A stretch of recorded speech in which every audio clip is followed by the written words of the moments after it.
Next ఎక్సర్సైజ్లోకి వెళ్ళే ముందు కొన్ని ఎగ్జాంపుల్ ప్రాబ్లమ్స్ ఉన్నాయి నాన్న.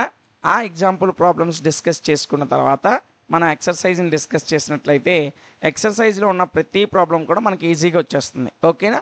మరి ఈ ఎగ్జాంపుల్స్ కూడా ఇంపార్టెంటే, అందుకే మీకు ఎగ్జాంపుల్స్ కూడా డిస్కస్ చేయడం జరుగుతుంది నాన్న. సో మనకి ఎగ్జాంపుల్ 6 కింద ఈ ప్రాబ్లం ఇచ్చాడు నాన్న. సో క్వశ్చన్ ఏంటి ఒకసారి చూడండి. ఫైండ్ ద కోఆర్డినేట్స్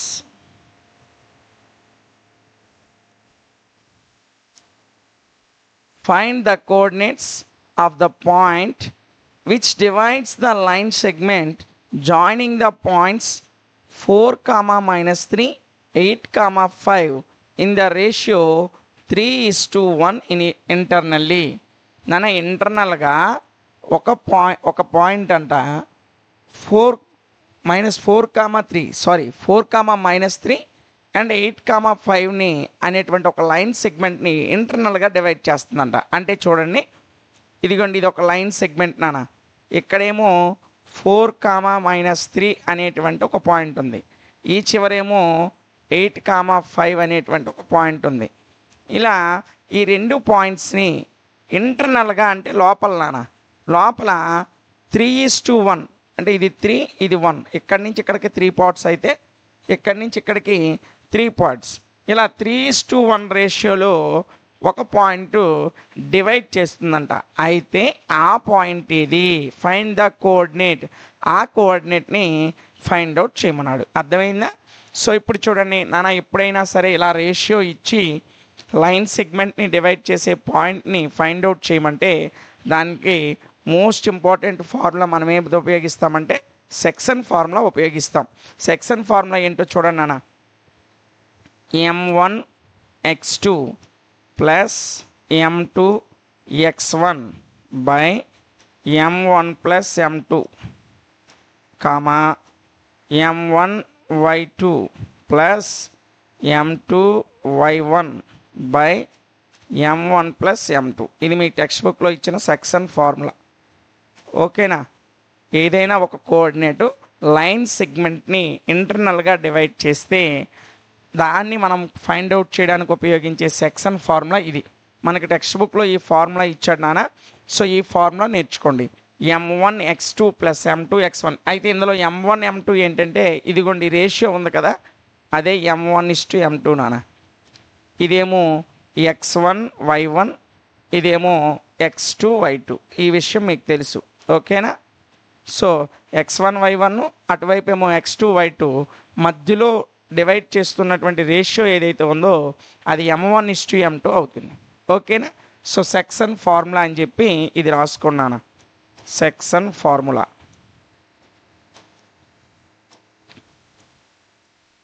ఓకేనా?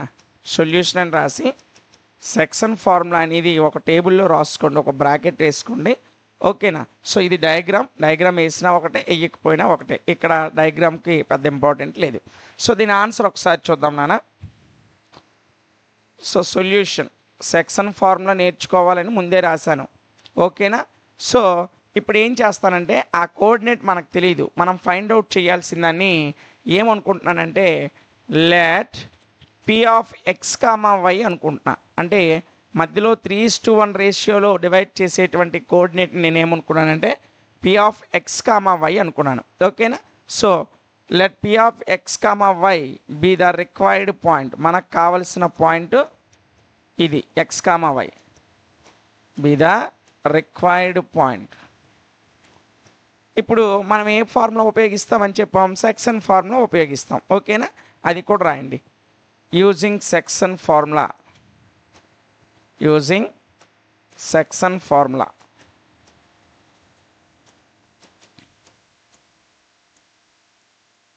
సెక్షన్ ఫార్ములా ఉపయోగిస్తే మనం ఏం పొందుకుంటాం? మనం ఏం పొందుకుంటాం? సెక్షన్ ఫార్ములా చూడండి.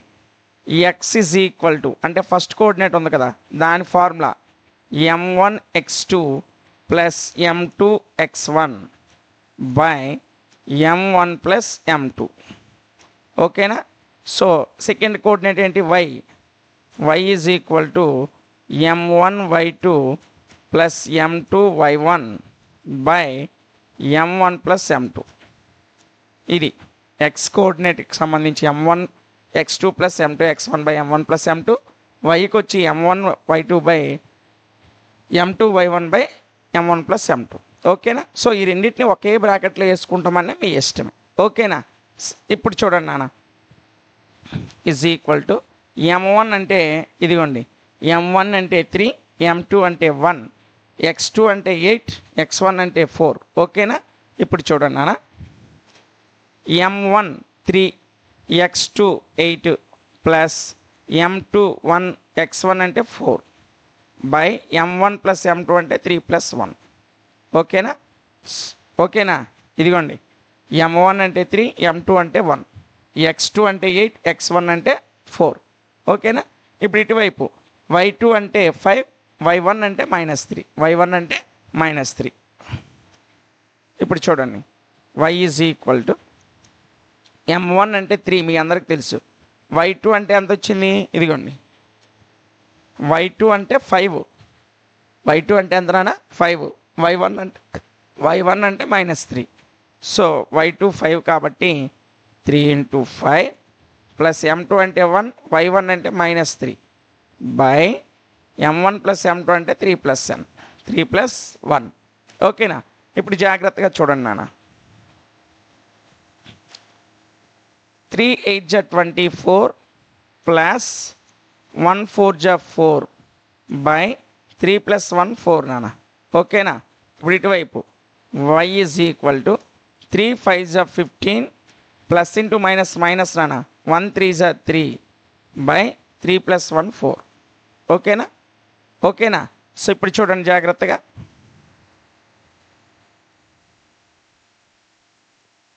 24 ప్లస్ 4 28 నాన్న, 28 బై 4 వచ్చింది. ఇది 15 మైనస్ ఇదంతా y వాల్యూ, ఇదంతా x వాల్యూ, x అని రాయట్లేదు ఇక్కడ. 15 మైనస్ 3 ఎంత నాన్న, 12 బై 4, 12 బై 4. ఓకేనా? సో ఈ రెండు క్యాన్సిల్ అవుతాయి నాన్న, 4 1 జా 4 7 జా అంటే x ఈజ్ ఈక్వల్ టు ఎంత వచ్చింది, 7 వచ్చింది. ఇవి రెండు 4తో క్యాన్సిల్ అవుతాయి, 4 1s 4 3s. So y is equal to ఎంత వచ్చింది, 3 వచ్చింది. సో x వాల్యూ వచ్చింది, y వాల్యూ వచ్చింది. మనం పాయింట్ని ఏమనుకున్నాం, p ఆఫ్ xy అనుకున్నాం, p ఆఫ్ x, y అనుకున్నాం కదా. దేర్ ఫోర్ ద రిక్వైర్డ్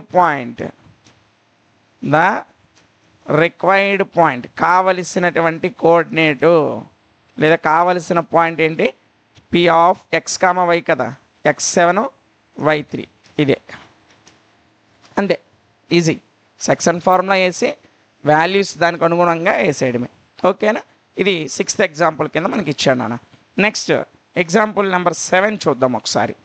ఇదిగండి, ఇది మనకు టెక్స్ట్ బుక్లో ఇచ్చినటువంటి ఎగ్జాంపుల్ నెంబర్ 7. ఓకేనా? ఈ క్వశ్చన్ ఏంటో ఒకసారి జాగ్రత్తగా చూడండి నాన్న, ఆన్సర్ ఈజీగా చేసుకెళ్ళిపోదాం. ఓకేనా? In what ratio does the point -4,6 divides the line segment joining the points A -6,10, B 3,-8. నాన్న ఇక్కడ ఏమి ఇచ్చాడంటే ఇందాక లెక్కగా కొంచెం మార్చాడు. ఇదిగోండి, ఒక లైన్ సెగ్మెంట్ ఉంది, ఇది A, ఇది B. ఈ లైన్ సెగ్మెంట్లో AB అని వాడే ఇచ్చేసాడు. ఇదిగోండి, A ఎంత -6,10 అంట, B ఎంత 3,-8 అంట, 3,-8 అంట. ఈ లైన్ సెగ్మెంట్ని ఒక పాయింట్, ఇదిగోండి ఈ పాయింట్ -4,6 అనేది డివైడ్ చేస్తుందంట. ఇందాక ఇక్కడ ఏమి ఇచ్చాడు, రేషియో ఇచ్చాడు.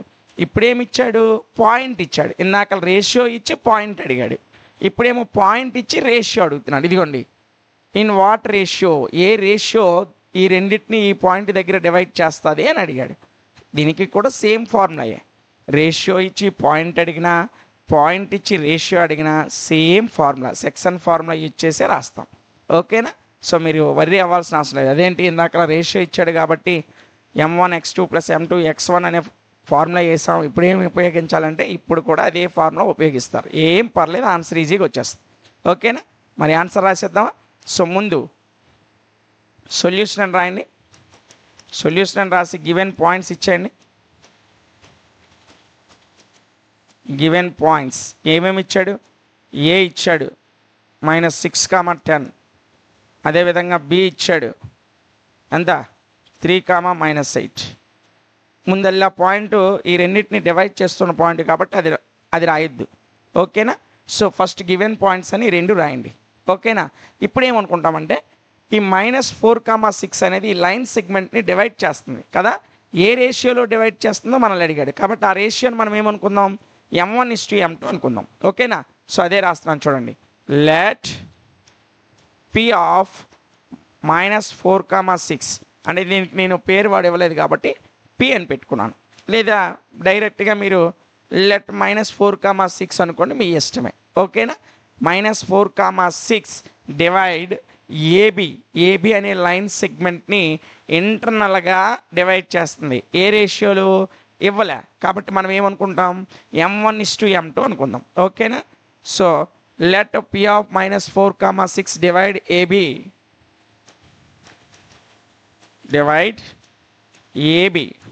ఏబి అంటే లైన్ సెగ్మెంట్ నానా. ఓకేనా? ఏబి అనేది లైన్ సెగ్మెంట్ గుర్తుపెట్టుకోండి. వాడు ఏ ఇచ్చాడు, బి ఇచ్చాడు, లైన్ సెగ్మెంట్ ఇవ్వలేదు కదా. ఎందుకు రాశారంటే ఏబి అనేది ఒక లైన్నే ఇది ఇంటర్సెక్ట్ చేస్తుంది. ఓకేనా? ఇంటర్నల్గా ఏ విధంగా లోపలే కదా కాబట్టి ఇంటర్నల్లీ రేషియో అడిగాడు కదా.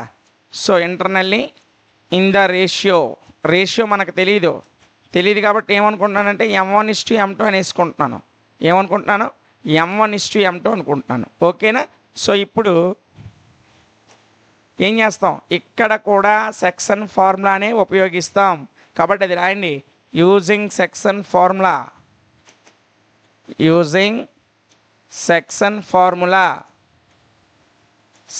ఫార్ములాను ఉపయోగించినట్లయితే ఓయి గెట్ మనమేం పొందుకుంటాం, ఇదిగోండి ఇటువైపు పాయింట్ ఇచ్చేసాడు. ఎంత ఇచ్చాడు, 4, 6 అని ఇచ్చేసాడు. ఇక్కడ ఫార్ములా ఏంటి, M1x2 plus M2x1 by M1 plus M2. Why దగ్గర M1y2 plus M2y1 by M1 plus M2. ఓకేనా? ఇదే కదా సెక్షన్ ఫార్ములా. సో రేషియో మనకు తెలియదు, ఫార్ములా అలాగే ఇచ్చాను, వాడు పాయింట్ ఇచ్చాడు కాబట్టి పాయింట్ రాస్తాను. ఓకేనా? ఇప్పుడు జాగ్రత్తగా చూడండి. -4, 6 ఈజ్ ఈక్వల్ టు నాన్న M1 అంటే రేషియో మనకు తెలియదు, M1 అలాగే ఉంచా. చూడండి x1 ఎంత, ఇది x1, ఇది y1, ఇది x2, ఇది y2. x1 -6, x2 ఏమో 3. x1 -6, x2 ఏమో 3.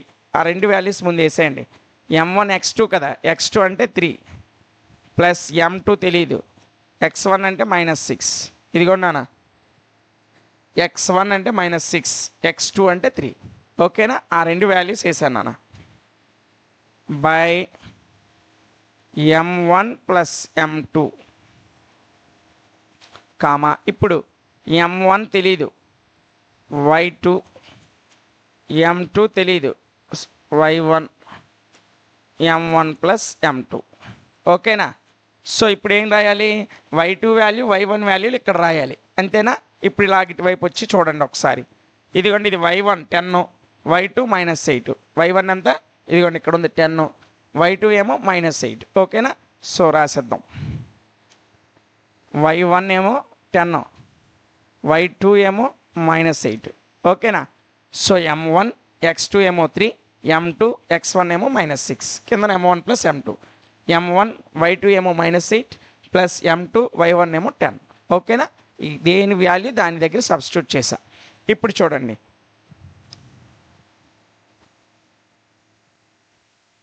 -4, 6 is equal to 3 into M1, 3M1 plus ఈ మైనస్ ఇంటూ ప్లస్ మైనస్ అవుతుంది నాన్న, 6 into M2, 6M2 by M1 plus M2 comma -8 into M1, 8M1 plus 10 into M2, 10M2 by M1 plus M2, M1 plus M2. ఓకేనా? ఇటువైపు రెండు points ఈ లోపల ఉన్న రెండు పాయింట్స్కి ఈక్వల్ కాబట్టి ఈ టర్మ్ అనేది -4కి ఈక్వల్, ఈ టర్మ్ అనేది -6కి ఈక్వల్. ఓకేనా? సో వాటికి ఈక్వల్ చేసేద్దాం నాన్న. సో -4కి ఇది ఈక్వల్. సో ఇందులో ఫస్ట్ టర్మ్ -4, ఇందులో ఫస్ట్ టర్మ్ ఈ టర్మ్, ఇందులో సెకండ్ 6, ఇందులో సెకండ్ అది. ఓకేనా, దేన్ని దానికి ఈక్వల్ చేసేద్దాం. 3m1 - 6m2 by m1 plus m2. ఓకేనా, సో ఇక్కడ సెకండ్ టర్మ్ 6, ఇక్కడేమో -8m1 plus 10m2 by m1 plus m2. ఓకేనా, సో ఇక్కడ ఈజ్ ఈక్వల్ టు, ఇక్కడేమో ఫస్ట్ కోఆర్డినేట్, ఇది ఫస్ట్ కోఆర్డినేట్, ఇందులో సెకండ్ కోఆర్డినేట్, ఇందులో సెకండ్ కోఆర్డినేట్. ఓకేనా, సో ఇప్పుడు చూడండి, ఇక్కడ ఈ m1 ప్లస్ m2 అనేది డివైడ్ చేస్తుంది ఈ పైన ఉన్నదాన్ని. సో అటువైపు వెళ్ళిపోతే ఏమవుతుంది, మల్టిప్లై అవుతుంది. సో అటువైపు తీసుకెళ్ళిపోదాం. ఓకేనా, జాగ్రత్తగా చూడండి. ఈ -4 వైపు ఇది వచ్చేస్తే -4 ఇంటూ m1 ప్లస్ m2 అవుతుంది. ఇక్కడ కింద ఉన్న m1 ప్లస్ m2ని ఇటు తీసుకొస్తాను అంతే, ఇంకేం చేయలేదు. 3m1 - 6m2. ఓకేనా, అది కూడా ఇటువైపు తీసుకొచ్చండి. 6 ఇంటూ m1 ప్లస్ m2 అవుతుంది. ఈజ్ ఈక్వల్ టు అవతల ఏముంటుంది, -8m1 ప్లస్ 10m2. ఓకేనా, సో ఈ కింద ఉన్నటువంటి m1 ప్లస్ m2ని ఇటువైపు తీసుకొచ్చాను అంతే, ఇంకేం చేయలేదు. ఇప్పుడు -4 into m1 -4m1, -4 into m2 -4m2. ఓకేనా, ఇటువైపు ఏముంది, 3m1 - 6m2. ఇది ఇలాగే ఉంచండి. ఇప్పుడు చూడండి, 6 into m1 6m1 plus 6 into m2 6m2 is equal to అటువైపు ఏముంది, -8m1 ప్లస్ 10m2 ఉంది. ఓకేనా, m1లు ఒకవైపు m2లు ఒకవైపు చేసేద్దాం, సపరేట్ చేసేద్దాం m1లు m2లు. ఓకేనా, జాగ్రత్తగా చూడండి. ఇదిగోండి, ఇది -4m1, ఇదేమో +3m1. అది ఇక్కడ -4m1 ఇలాగే ఉంచాను, ఆ +3m1 ఇటు వస్తే -3m1 అవుతుంది. ఇటువైపు ఏముంది, -6m2 ఉంది, అంతేనా. ఈ -4m2 ఉంది కదా, అటు పట్టుకెళ్ళండి, +4m2 అవుతుంది. ఓకేనా, ఇక్కడ m1 ఇలాగే ఉంచా -4m1, ఇటువైపు ఉన్న +3m1 ఇటు తీసుకొస్తే -3m1 అయింది. ఇక్కడ -6m2 అలాగే ఉంది, ఇక్కడ ఉన్న -4m2 అటువైపు తీసుకెళ్తే +4m2 అయింది. ఇప్పుడు అటువైపు రండి, 6m1 ఇలాగే ఉంచా, ఆ -8m1 ఇటు తీసుకురండి, +8m1 అవుతుంది. 10m2 అలాగే ఉంచండి, ఈ 6m2 అటు పట్టుకెళ్ళండి, -6m2 అవుతుంది. ఓకేనా, సో -4m1 -3m1 కలిపితే -7m1. ఓకేనా, -6m2లో 4m2 పోతే -2m2. జాగ్రత్తగా చూడండి, ఈ మైనస్ క్యాన్సిల్, అప్పుడు ఏమొస్తుంది, 7m1 is equal to 2m2 వస్తుంది. అంతేనా, రేషియో అంటే డివైడే కదా. సో ఈ m1 ఇక్కడ ఎలాగే ఉంచండి, ఆ m2ని దీని కిందకి తీసుకొచ్చేయండి, బై m2 అవుతుంది. ఇక్కడ ఇటువైపు ఎంత ఉంది, 2 ఉంది, ఈ 7 అటుపట్టుకు వెళ్ళిపోండి, 2/7 అవుతుంది. ఓకేనా, m1 ఇక్కడే ఉంచాను, m2 ఇటువైపు వస్తే డివైడ్ అయింది, 2ని ఇక్కడే ఉంచాను, 7 ఇటు వస్తే డివైడ్ అయింది. సో దేర్ఫోర్ ఇక్కడ ఏమొచ్చింది, దేర్ఫోర్ అప్పుడే రాయిద్దాం, అటువైపు చేసిన తర్వాత రాద్దాం. m1/m2 అంటే m1:m2 కదా, ఎంత వచ్చింది, 2:7. ఇటువైపు వస్తే సరిపోతుందా, ఇటువైపు కూడా అదే రేషియో రావాలి. సో ఇప్పుడు చూడండి, 6m1 8m1 రెండు కలిపితే 14m1, 10m2లో 6m2 తీస్తే 4m2. ఓకేనా, సో ఈ m1 ఇక్కడ అలాగే ఉంచండి, ఆ m2 కిందకి తీసుకురండి, ఈ 4ని ఇక్కడ అలాగే ఉంచండి, ఈ 14 కిందకి తీసుకురండి, 2 2s 2 7s. చూడండి, m1:m2 ఈజ్ ఈక్వల్ టు 2:7. ఓకేనా, ఎంత వచ్చింది, 2:7 వచ్చింది. అంతే, రెండు వైపులా కూడా మనకు ఒకటే రావాలి. ఓకేనా, కాబట్టి మీకు లెక్క ఎగ్జామ్లో ఇస్తే ఒకవైపు చేస్తే సరిపోతుంది. రెండు వైపులు చేయడం ఎందుకు చేశానంటే మనకి సేమ్ రేషియో వస్తుందో లేదో వెరిఫై చేయడం. మీరు ఎగ్జామ్ చేసేటప్పుడు అయితే ఎక్స్ టర్మ్ని కానీ తీసుకోండి, లేదా వై టర్మ్ అయినా తీసుకోండి, ఏదో ఒక్కదాన్ని తీసుకొని చేస్తే సరిపోతుంది. నేను ఎందుకు రెండు తీసుకొని చేశానంటే రెండిట్లో వైపు ఒకటే వస్తుంది అని మీకు చెప్పడం కొరకు, అంతేనా. సో ఇటుదైనా ఏదో ఒకటి తీసుకుంటే సరిపోతుంది ఎగ్జామ్లో. ఓకేనా, సో దేర్ఫోర్ రిక్వైర్డ్ రేషియో కావలసిన రేషియో ఎంత, 2:7. అంతే. 2:7 అయిపోయిందా? అర్థమైంది కదా? ఓకేనా? చాలా ఈజీగానే ఉంటుంది. మరలా గుర్తుపెట్టుకొని ఈ రెండిట్లో ఏదో ఒకటి చేస్తే సరిపోతుంది నాన్న. ఓకేనా? ఇది